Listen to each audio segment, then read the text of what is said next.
Mine damer og velkommen tilbage til Matte Mus kanalen. Det er mandag, i hvert fald hvor jeg optager den her. Jeg håber også den røde på en mandag. Og vi skal i dag reagere på noget meget specielt. Vi skal nemlig reagere på the harsh reality of Premier League relegation. Det er Tifo Football, som man lavede en video om, og jeg tænkte, det kunne være meget spændende lige at se, hvilken påvirkning der er på en klub, hvad det gør økonomisk, hvor det stiller dem hen, er der nogle bestemte roller, der måske ikke kan køre rundt budgetmæssigt, når man rykker ned. Nu er det så i England fra Premier League til Championship. Jeg gætter ikke på, at det er sådan... Der er selvfølgelig mange penge forskel, men der er stadig også mange penge i Championship. Så jeg gætter ikke på, måske at det kan gøre en stor forskel, men det kunne alligevel være meget spændende at se. Jeg ved det ikke. Det kan vi finde ud af i dag. Men nok om det. Hvis I er nye på kanalen, så må I meget gerne smide et like, I må meget gerne subscribe. Jeg prøver at uploade daily herovre. Missede lige søndag her, fordi jeg har været afsted hele weekenden, men ellers har vi egentlig gjort det meget udmærket de sidste par dage. Det synes jeg egentlig bare, vi skal fortsætte med, når I tager så godt imod det.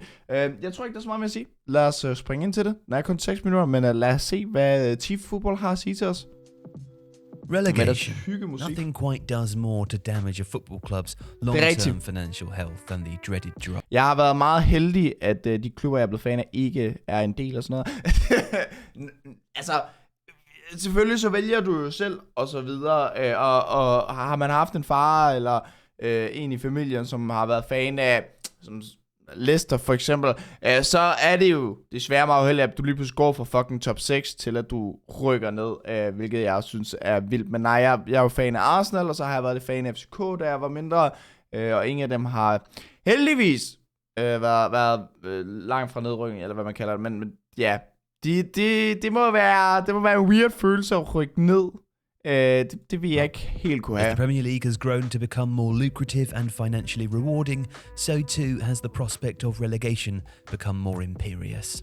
But what does relegation really do to a football club's finances? Det er også det, jeg tænker, fordi jeg synes, vi ofte hører, hvor meget de får, hvis de rykker op fra Championship til Premier League. Så får du 100 millioner pund.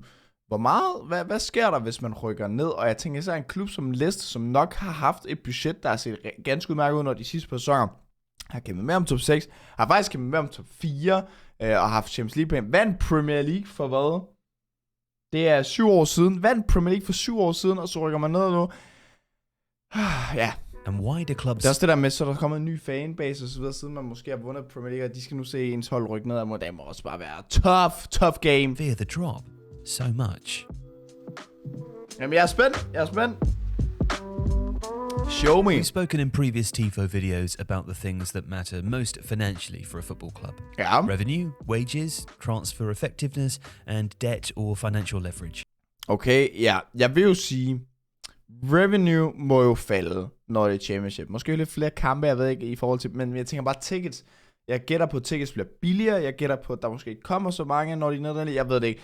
Wages, jeg mener næsten i alle kontrakter, er der noget nedrykningsprocenter, der falder, hvis det er, at man skulle rykke ned. Transfer effectiveness, eller hvad fuck man kalder det her, altså transfers, det er klart, at du tiltrækker mindre af at være i Championship frem for Premier League, og så depth og alt det her, altså der tror jeg til gengæld også, det rammer ret hårdt, når du rykker ned.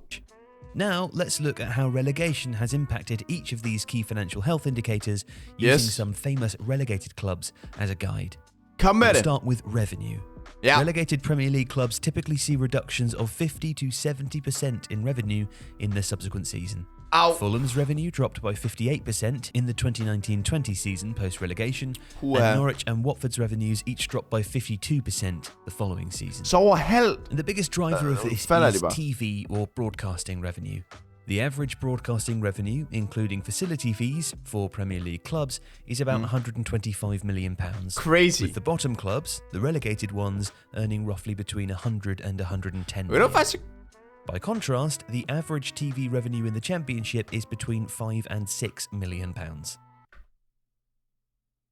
Whoa! Yo, okay, that's crazy.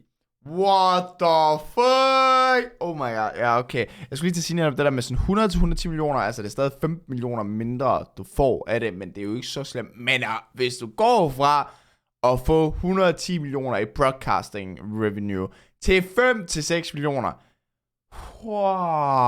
and that is a £100 million drop-off. But there is a consolation prize. Relegated clubs receive parachute payments from the Premier League, meaning they earn a portion of what they earned in the previous season in their first, second, and third seasons after getting relegated. Okay. The parachute payment in year 1 post-relegation amounts to 55% of broadcast revenues earned in the previous season. This drops to 45% in the second year and about 20% in the third year. Okay. For clubs that were promoted and immediately relegated, the parachute payments apply only for the first 2 years. So it's no surprise, given the magnitude of these payments, that recently relegated clubs often become the top earners in the championship, and many would argue have an unfair advantage. Det giver mening, men jeg ved ikke, om det er unfair, fordi det er så en stor liga at rykke ned til, og de andre har så meget rutine, så på en eller anden måde, når de har været oppe i Premier League, så er det fair nok, at de får et lidt boost deroppe fra, at trods alt at have været der.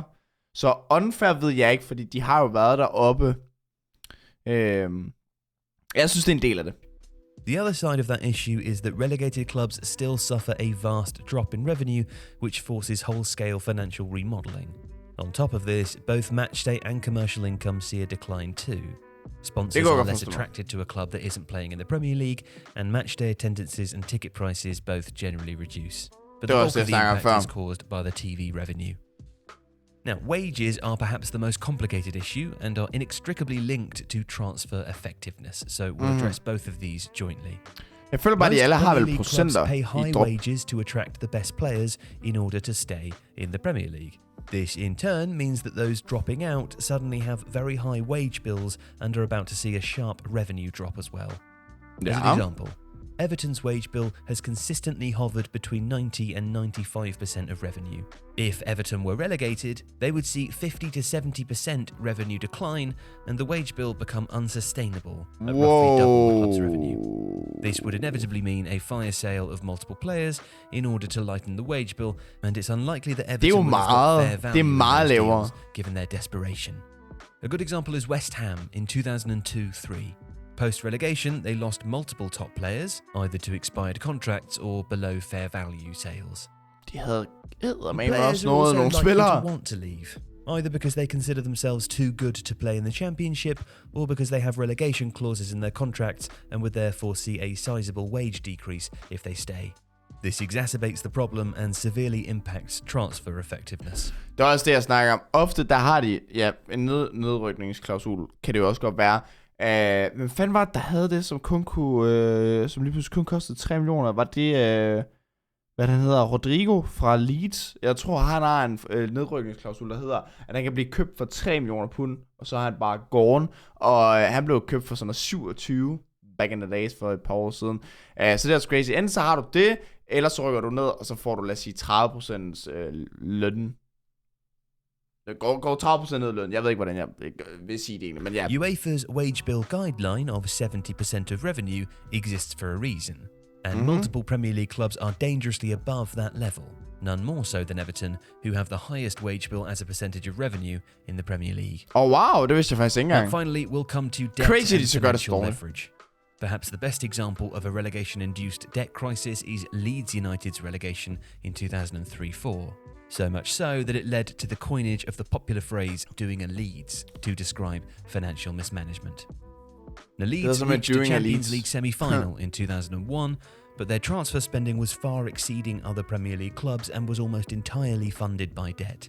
Their debt level rose from £9 million to 21 million, 39 million, 82 million, and then ultimately 119 million in the season before they were relegated. After failing to qualify for the Champions League in 2002-03, multiple key players had to be sold because debt repayments needed to be made and they didn't have the Champions League team to do that. As a result, many players had to be sold below market value. Their weakened squad could not survive in the Premier League. Det er det, hvis folk ved udefra, at de er fucked, så kan de jo egentlig bare vælge at være sådan, brother, I skal bruge pengene, så hellere få 10 millioner her. Jeg ved godt, han er 25 millioner værd, men hellere få 10 millioner her, end ikke at få noget. Det er sådan lidt et dumt mindgame at ryge ind i, og sådan, du kommer bare aldrig godt ud af det. Aldrig relegated and debt burden. Their financial woes carried on for almost 15 years, including 10 and 15-point penalties in successive seasons, and a second relegation down to League One. Jeg kan egentlig godt lide at have Which Leeds i took Premier League så multiple lidt ownership changes, smart recruitment, and Marcelo Bielsa's exceptional coaching to restore their Premier League status. Yeah. So, ultimately, how much does relegation cost a football club? Well, clearly the answer varies by club, but it's safe to say it typically leads to a 50 to 70% revenue decrease, followed by changes in squad structure and personnel, and impacts the value of players sold. Debt burden can make things considerably worse too. It's no wonder then that managers like Sean Dyche and Sam Allardyce, widely known as relegation specialists, are in such demand at this time of the season. Whatever their cost, there's an argument that it's usually worth paying. Ja, okay. If you like this video, jeg kan godt se det der med, at man bliver nødt til at tage nogle chancer, fordi for eksempel med Big Sam i Leeds, fordi at holy fuck, du kommer bare i en fuck situation, og hvis du ikke rykker op året efter, hvilket der er fine chancer for i Championship, det er jo en svær liga at spille i, så bliver det bare år for år. Sidste gang med Leeds, altså der gik jo trods alt 15-16 år før de var oppe igen i Premier League. Så der kan virkelig bare gå lang tid, og jeg glæder mig til at se Leicester. Kommer de igen back on track næste år, eller går der noget tid, før de rykker op igen? Jeg glæder mig til at se, hvor stabile de kommer til at være. Kommer Jamie Vardy til at finde sin magi frem i Championship? Er han blevet for gammel? Det bliver nok uden James Maddison i hvert fald. Det er jeg helt sikker på. Harvey Barnes, jeg kan heller ikke se ham blive, men det kan godt være, han gør det. I don't know. Det bliver spændende at se. Det bliver interessant, men det var dejligt at få et indblik i, hvordan det er med de her Premier League-klubber, når de rykker ned. Og hvis I kunne lide den video, så må I meget gerne smide et like. Tryk subscribe. Så ses vi bare i morgen til endnu en video. Peace!